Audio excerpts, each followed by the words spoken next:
Hello everyone! For my Investigating Diverse Families assignment, I chose to interview my mom. My mom is Generation X and I am Generation Z. One generational difference between us is our generation's style of communication. My generation tends to communicate a lot through our phones, like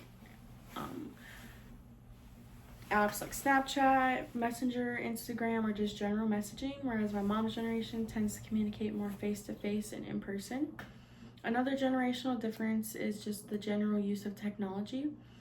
My mom's generation tends to not use very much technology, whereas my generation uses technology for almost everything. One value we share is the importance of hard work in our daily lives. I feel this shared value stems from our role as community members in a small town.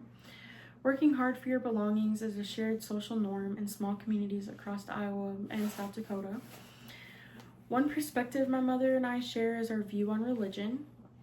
We were both raised Catholic, so we were influenced by our roles in our families. One worldview my mom and I share is the importance of community-based business owners. I feel this worldview is influenced again by our role as community members in a small town.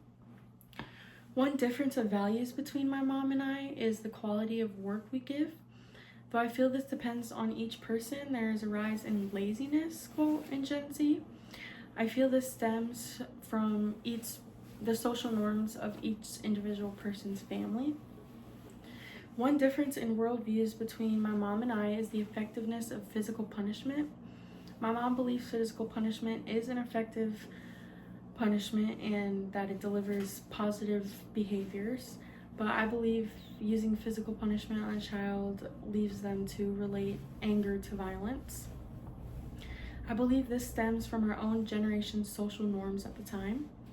Another difference in worldviews between my mom and I is the importance of technology in our daily lives. My mom thinks that technology is making us lazy, unproductive, and unwilling to think for ourselves. However, I believe that technology we'd kind of be screwed without it. It's helping us a lot just based on how often we use it. Think about, like, I'm filming this on technology and we are on an online class, so we use technology a lot more.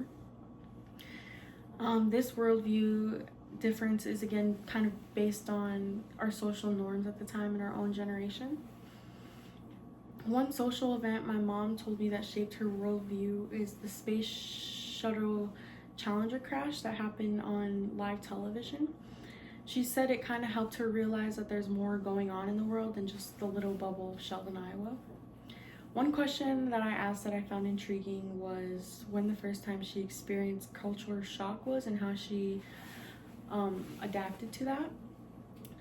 Her answer was her first time experiencing culture shock was her senior trip to Mexico. She explained to me she kind of felt scared of the homeless people just because she's never experienced or seen homeless people, so I felt that was kind of interesting. Another question I asked was how we were raised differently.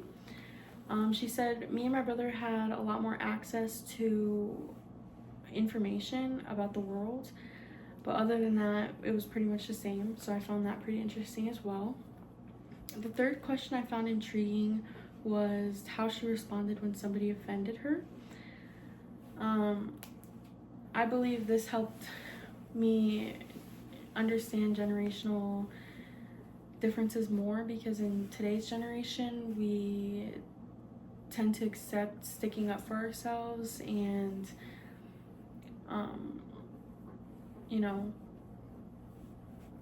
sticking up for ourselves pretty much.